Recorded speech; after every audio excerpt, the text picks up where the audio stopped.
Welcome to my YouTube channel rocket maths और मैं हूं सौरभ जांगड़ा। आज शुरू कर रहे हैं हम एक्सरसाइज 13.2। इससे पहले हमने 13.1 कंप्लीट कर ली। मेरी प्रीवियस वीडियो में जाके देख लेना, उसमें क्या था, कंसेप्ट क्या था, सारा डायरेक्ट वेरिएशन के बारे में था, डायरेक्ट प्रपोर्शन या वेरिएशन।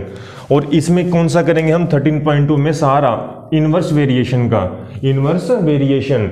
ये जो मैंने इंट्रोडक्शन पार्ट आपको समझाया था, जो वीडियो था, उसके अंदर आप चेक कर लेना, आपको पूरा कंक्लूजन बता दे रखे हैं भाई डायरेक्ट वेरिएशन क्या होता है, इनवर्स वेरिएशन क्या होता है, समझे। जैसा कि हमने इसमें क्या पढ़ेंगे हम, इनवर्स वेरिएशन के बारे में। अब इनवर्स क्या होता है, कहीं पर भी आपको इनवर्स वेरिएशन या इनवर्स प्रोपोर्शन की बात चले तो आपके माइंड में एकदम से फ्रैक्शन करना चाहिए, क्या आना चाहिए, एक वैल्यू बढ़ेगी, एक क्वांटिटी तो दूसरी डिक्रीज होगी, एक क्वांटिटी इंक्रीज तो दूसरी डिक्रीज, समझे। या एक डिक्रीज होगी या दूसरी क्या होगी, वाई क्या होगा, इंक्रीज होगा। जो वो क्या होगा, एक दूसरे के इनवर्सली हो गई। इसमें क्या होगा, एक इंक्रीज तो दूसरी डिक्रीज, या एक डिक्रीज तो दूसरी इंक्रीज, समझे। और वही डायरेक्ट वाले में क्या था, डायरेक्ट प्रोपोर्शन में क्या सीखा था हमने, दोनों ही इंक्रीज होगी। अगर x बढ़ रही है तो y भी इंक्रीज होगी, या x डिक्रीज हो रही है तो y भी डिक्रीज होगी। ये हमने किस में सीखा था, डायरेक्ट प्रोपोर्शन वाले, जो एक्सरसाइज 13.1 में था। तो इसमें 13.2 में सिर्फ ये सारे क्वेश्चन है ना, जितने भी इसी बिहाफ पे करेंगे, इनवर्स में एक इंक्रीज तो दूसरी डिक्रीज, समझे। इसको, इस कंसेप्ट को माइंड में रखना, सारा चैप्टर हो जाएगा आपका 13.2 वाले, जितने भी क्वेश्चन है एक्सरसाइज के, ठीक है जी। तो अब देखो यहां से स्टार्ट करते हैं। क्वेश्चन में क्या पूछा गया आपसे, इस क्वेश्चन में बोला गया if a box of sweets is divided among 24 children they will get 5 sweets each. देखो सबसे पहले मैंने कहा था, जो भी, चाहे आपका डायरेक्ट प्रोपोर्शन की बात हो चाहे इनवर्स की, एक टेबल क्रिएट करनी है, ठीक है। टेबुलर फॉर्म में लिखा करो इस पूरी स्टेटमेंट को, टेबुलर फॉर्म में। कौन क्या क्या चीजों के बारे में बात हो रही है, अ बॉक्स है, a box of sweets is divided among 24 children. सबसे पहले नंबर ऑफ चिल्ड्रंस आएंगे, number of childrens. Number of childrens कितने हैं इस क्वेश्चन में, दो चीजों के बारे में डिस्कस होएगी। देखो हर क्वेश्चन के अंदर दो चीजों, आपको जो भी दो क्वांटिटीज बोल सकते हैं हम।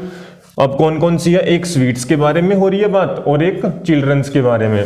नंबर ऑफ चिल्ड्रंस कितने हैं, 24। तो दूसरा क्या है, स्वीट्स। तो नंबर ऑफ स्वीट्स, तो नंबर ऑफ स्वीट्स बोलेंगे हम, स्वीट्स कितनी मिली, अगर 24 स्टूडेंट हैं तो स्वीट्स कितनी मिली, ये लिख रखा है they will get 5 sweets each. Each का मतलब हर एक को कितनी मिली है, 5 स्वीट्स। इस चीज को समझे। सबसे पहले इसी जो स्टेटमेंट होती है उसको टेबुलर फॉर्म में बनाना सीख लो, आपके सारे क्वेश्चन हो जाएंगे। क्या बोला गया, 24 स्टूडेंट को 5 स्वीट्स मिली। How many would each get if number of children is reduced by 4। Reduced by 4, पहले कितने थे नंबर ऑफ टोटल स्टूडेंट, 24। अगर उसमें से रिड्यूस कर दिया, 24 बच्चों में से 4 बच्चे नहीं आए, अगर आपकी क्लास के अंदर 24 बच्चे हैं तो हर एक बच्चे को कितनी स्वीट्स मिल रही थी, 5, समझे। और तो अब 4 बच्चे आए नहीं, एब्सेंट है, तो टोटल स्टूडेंट कितने रह गए, अब जो रिमेनिंग के 20 स्टूडेंट, पहले 24 थे, उसमें से 4 क्या है, रिड्यूस्ड, मतलब आए नहीं, बीमार हो गए या समथिंग कुछ भी है, तो 20 रह गए।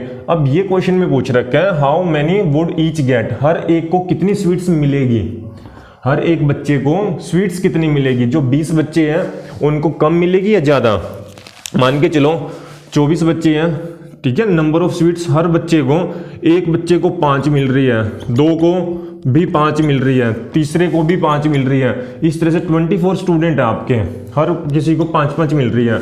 उसमें से जो 24 है, 24 की बजाय अब 20 में डिस्ट्रीब्यूट करना है।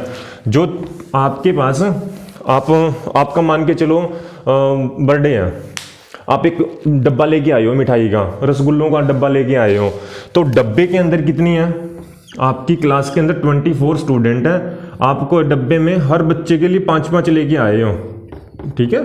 तो स्वीट्स पहले के लिए 5, फर्स्ट को 5 दे दी, दूसरे को भी 5 दे दी, इस तरह से। अब देखो जो 24 स्टूडेंट की जगह क्लास में कम बच्चे रह गए, कम, तो ऑब्वियस सी बात है आपके पास स्वीट्स तो बचेगी, स्वीट्स, 4 बच्चों की तो स्वीट्स बचेगी ना, तो बचेगी ऑब्वियस सी बात, आप इनको डिस्ट्रीब्यूट करोगे, जो 20 स्टूडेंट को ज़्यादा ही मिलेगी ना। 5 जो एक 5 रसगुल्ले मिल रहे थे, हर एक को 5 रसगुल्ले, इसको भी 5, इसको भी 5, तो ऑब्वियस सी बात है इनको ज़्यादा मिलेगा कुछ ना कुछ, ठीक है। जो 4 बच्चों के भी जो भी रसगुल्ले हैं इनमें डिस्ट्रीब्यूट होने हैं, तो क्या समझे, ये भी बढ़ेगा, तो नंबर ऑफ स्वीट्स 5 से इंक्रीज होगी कुछ। बस यही आपने चेक करना है, अगर x और y में क्या रिलेशन है। ये क्या हो रहा है, पहली 20 से रिड्यूस 24 से रिड्यूस होगी 20 होगी, पहली क्या होगी, x की क्वांटिटी रिड्यूस होगी, x 24 से 20 हुआ, तो y क्या होगा, y 5 से बढ़ेगा, इंक्रीज होगा, इंक्रीज। इस चीज को समझे, इस चीज, अगर ये चीज समझ आ गई आपको तो बस 2 मिनट का क्वेश्चन है। अब आपको पता चल गया, जो डायरेक्ट वेरिएशन की बात थी इनवर्स की, इनवर्स में क्या था, एक इंक्रीज होगी तो दूसरी क्या होगी, एक डिक्रीज है तो दूसरी इंक्रीज, या एक इंक्रीज है तो दूसरी डिक्रीज, इस तरह से होगा। तो यही चीज बन रही है, एक डिक्रीज तो दूसरी इंक्रीज, एक नीचे की तरफ एक ऊपर की तरफ। कौन सा केस है, clearly it is a case of inverse variation, ठीक है जी। इनवर्स, ये पूरा चैप्टर है ना आपका इनवर्स के बारे में बात करेगा, इनवर्स वेरिएशन, ठीक है। प्रोपोर्शन को वेरिएशन भी बोला जाता है, तो कोई कहीं किसी बुक में वेरिएशन लिखा आएगा तब भी एक ही बात है, और किसी में प्रोपोर्शन लिखा आएगा तब भी सेम है, चीज को समझे। तो अब दोनों डिक्रीज हो रही है, x क्या हो रही है हमारी, डिक्रीज, तो y भी डिक्रीज हो रही है, y इंक्रीज हो रही है, y क्या हो रही है, तो ज़्यादा मिलेगी बच्चों को। तो let x be the number of sweets, number of sweets, सबसे पहले ये लिखा करो, क्या है, नंबर ऑफ स्वीट्स है x, ठीक है, या x be the number of sweets when number of student भी, जो नंबर ऑफ स्टूडेंट कितने हैं, स्टूडेंट भी 20, नंबर ऑफ स्टूडेंट कितने आ गए हमारे पास 20। इसमें बता रखा है जब 20 बच्चे हैं तो x स्वीट्स है, हमको नहीं पता कितनी मिलेगी। अब आपको ये जो पता चल गया ना, एक डिक्रीज है तो दूसरी इंक्रीज है, एक डिक्रीज है, तो इसमें आगे क्या लिखोगे, clearly it is a case of, clearly it is a case of inverse variation. कौन सा variation, inverse variation. Inverse variation के बारे में बात चल रही है। रीजन क्या लिखोगे, यहाँ रीजन लिख दो, less number of childrens, less number of children,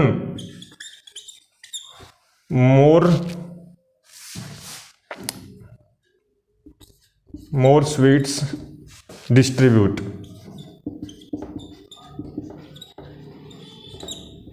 अपनी लैंग्वेज में कोई सिंपल सी लाइन लिख दिया करो।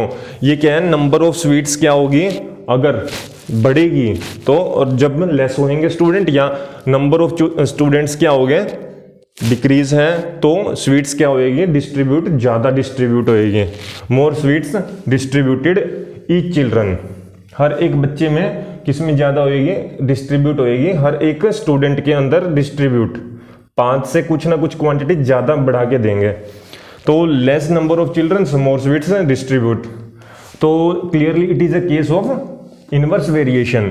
अब जब भी इनवर्स की बात आती है, फॉर्मूला कौन सा लगता है, इन दोनों की मल्टीप्लाई, x और y की मल्टीप्लाई किसी कांस्टेंट के बराबर होती है, ये सिखाई दे। तो इसमें देखो, तो इसका क्या होगा, 24 इंटू 5, ये x होता है, ये y होता है, 24 into 5 is equal to 20 into x, समझे।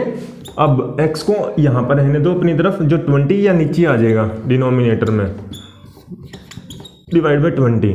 अब 5 1 जा 5, 5 4 जा 20, और 4 1 जा 4, 4 6 जा 24। तो x कितना हो गया हमारा, 6। चीज को समझे, 5 की टेबल से कर दो, यहाँ स्टार्टिंग से कर दो, तो नंबर ऑफ स्वीट्स कितनी आ गई, तो 6। तो लेट नंबर ऑफ, लेट की जगह बस एंड में ये करा करो, लेट हटा के देयरफॉर या हेंस लिख दिया करो, कितनी, 6 नंबर ऑफ स्वीट्स भी 6 when number of student are 20। समझे? तो हेंस 6 स्वीट्स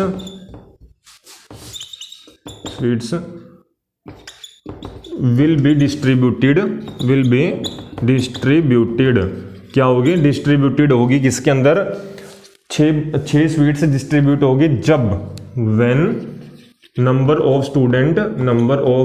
स्टूडेंट भी कितने होंगे? स्टूडेंट 20। अगर 20 बच्चे होंगे तो 6 स्वीट्स डिस्ट्रीब्यूट होगी। असली ये वाली चीज है। उम्मीद करता हूं समझ आया होगा ये क्वेश्चन। बस आपने क्वेश्चन में देखना क्या है, x और y के बीच में ये वाली फर्स्ट वाली चीज, इसको x बोलते हैं, इसको y बोलते हैं। क्वेश्चन में 2 चीजों के बारे में बात होगी, उनको पहले मेंशन करना, फिर उनमें कंपैरिजन देखना कौन सी इंक्रीज हो रही है, कौन सी डिक्रीज हो रही है। अगर दोनों ऊपर जा रही है x और y की वैल्यू, अगर दोनों ही इंक्रीज हो रही है या दोनों ही डिक्रीज हो रही है तो आप लगा दोगे डायरेक्ट का केस। ठीक है? और इसके अंदर अगर दोनों एक डिक्रीज हो रही है या एक इंक्रीज हो रही है दूसरी डिक्रीज हो रही है, ठीक है, एक इंक्रीज दूसरी डिक्रीज हो रही है, तो कौन सा लगा दोगे आप? ये अपना इनवर्स वेरिएशन वाला, ये इनवर्स का है। इनवर्स वाले में फॉर्मूला ये होता है जो आपको बताया है, x और y किसके बराबर होता है? कांस्टेंट के हैं। तो बस आ गया, करो नोट इसको। नेक्स्ट करते हैं, नेक्स्ट क्वेश्चन। देखो बच्चों, इससे पहले हमने क्वेश्चन नंबर 4 कंप्लीट कर लिया। ये क्वेश्चन नंबर 5 देखो, इसमें क्या बोला गया आपसे? A farmer has enough food to feed 20 animals in his cattle for 6 days. क्या बात चल रही है? ये फार्मर है, कोई किसान, उसके पास इनफ फूड है, फीड का मतलब उसका भोजन कितने एनिमल्स का? 20 एनिमल्स का। इन हिज कैटल, कैटल क्या होता है? Cattle a group of animals जहां पर कैप्ट रखे जाते हैं सारे, उसमें गायें, भैंस, भेड़, बकरी जो भी है ये इंक्लूड होता है, एक तरह का उनका घर। ठीक है? जहां पर इकट्ठे ये सारे होते हैं उनको कैटल बोलते हैं। ये बोल रखा है कोई फार्मर है, उसके पास enough food to feed 20 animal in his cattle for 6 days. किस किस चीज के बारे में बात चल रही है? एक इसके अंदर एनिमल्स के बारे में और डेज के बारे में चीज समझे। तो क्या था? एक डेज है और क्या है दूसरा? एनिमल्स। तो सबसे पहले जो भी इस तरह की आपको ये स्टेटमेंट दी होती है उसको आपको ग्राफिक, कौन सा? टेबुलर फॉर्म में लिखते हैं, टेबल की फॉर्म में टेबल क्रिएट करो। ठीक है? टेबल बनाई ऐसे, यहां पर टेबल बनाई। किस किस चीज के बारे में बात चल रही है? पहले है हमारे पास number of animals,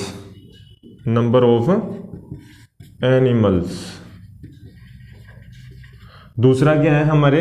days, number of days. तो इसमें क्या बोला गया आपसे? 20 एनिमल्स हैं, उनका कितने दिन का फूड है कैटल के अंदर, उनके घर में, एक तरह से जहां पर सारे इकट्ठे बांधे होते हैं, जो किसान ने बांधता है, उसमें 6 डेज के लिए 20 एनिमल का 6 दिन का भोजन है। ठीक है? How many would the food last if there were 10 more animals in his cattle. 10 more animals आ गए। एक जो कैटल है, उनका घर है, उसमें कितने एनिमल्स थे? पहले 20 एनिमल्स थे। 1 2 3 4 5 6 7 8 9 10 11 12 13 14 15 16 17 18 20 आ गए। तो 10 और इंक्लूड हो गए। इसके क्या हुआ? 10 एनिमल्स और आगे। पहले कितने थे? 20, अब आगे 30। टोटल कितने हो गए? 30। तो इसके अंदर टोटल हो गए 30 एनिमल्स। तो अब ये क्वेश्चन में पूछ रखे हैं, अब ये भोजन कितने दिन का था इनके पास? 6 दिन का था। 20 के पास 6 दिन का था, अब तो ज्यादा आ गए, इसमें इंक्लूड ज्यादा हो गए। तो 20 से कितने हो गए? 10 मोर का मतलब 10 और इंक्लूड हो गए। तो 20 + 10 30। तो टोटल एनिमल्स कितने हो गए? 30। अब क्वेश्चन में पूछ रखे 30 एनिमल्स। आपके घर में मान के चलो आप कोई फ्रेंड्स हो, तो आपके पास भोजन 3 बच्चे हैं, 5 बच्चे हैं। ठीक है? आपके फ्रेंड्स 5 हैं। कुछ आप आइटम लेके आए हो खाने की, तो आप क्या करोगे? सबके पास कितने दिन का भोजन था? मान के चलो 6 डेज का। और 5 से बच्चे और इंक्रीज हो गए, ज़्यादा हो गए, आपके फ्रेंड्स और आगे 5 और 10 हो गए। तो ऑब्वियस सी बात है, जो आपको 6 डे चलना था वो कम दिन चलेगा ना खाना। आप कुछ कहीं मॉल से या कहीं से कुछ चीज़ लेके आए हो खाने की, 6 दिन का आपके पास राशन है, तो आपके पास और आ गया घर में, और फ्रेंड्स आ गए, आपका वो राशन जल्दी खर्च हो जाएगा।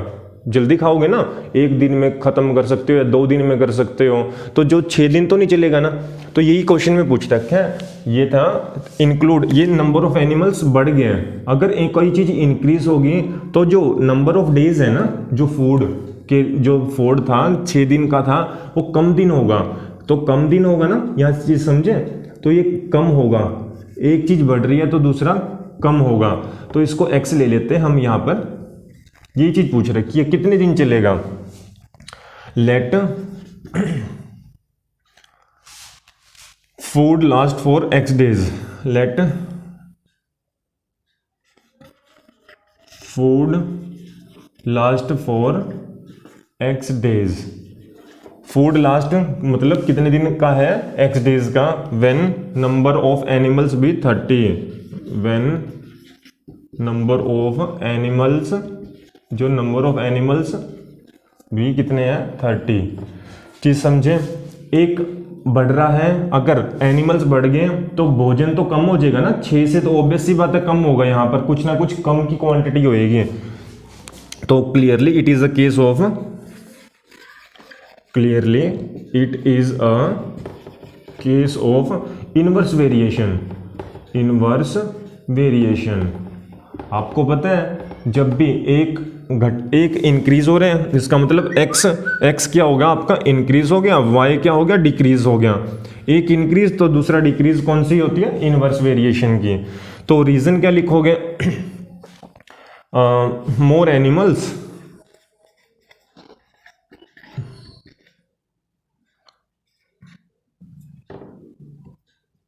मोर एनिमल्स लेस फूड फॉर, बस लेस फूड कर दो, more animals less food. More animals, अगर ज़्यादा एनिमल्स है लेस फूड मिलेगा, लेस एनिमल्स है तो मोर फूड मिलेगा। तो clearly it is a case of inverse variation. और जब भी इनवर्स की बात होती है, एक इंक्रीज या दूसरा डिक्रीज या डिक्रीज या इंक्रीज इस तरह से हो, तो कौन सा फॉर्मूला लगता है, x को y से मल्टीप्लाई करते हैं, x1 y1 x2 y2, यही फॉर्मूला लगता है, लगा दो। ये x है, ये y होती है, ये पूरी इसको x बोलते हैं, इस पूरे को y बोलते हैं। तो ये x1, ये y1, ये x2, ये y2, आगे होगा x3 y3 x4 y4। तो x1 कितने है इसके अंदर 20 और y1 कितना है 6, 30 इंटू x। जब इनवर्स की बात हो तो इस तरह से करना है, x को यहाँ पर एज इट इज रहने दो, तो 30 कहाँ चले जाएगा, इनके नीचे डिनोमिनेटर में। एक 0 से एक 0 कैंसिल होगी, तो क्या बचा 3 1 जा 3, 3 2 जा 6। अब 2 इंटू 2 4, तो x की वैल्यू कितनी आ गई 4। तो कितने दिन का खाना बचा, 4 डेज का। ठीक है, बस यही क्वेश्चन में पूछ रखा था। एंड में लिख दो, इसमें क्या लिखोगे, लेट की जगह बस हटा दिया करो, food last for 4 days, therefore या हेंस करके, या देयरफॉर फूड लास्ट फॉर कितने दिन के लिए, 4 डेज, x डेज की जगह 4 डेज।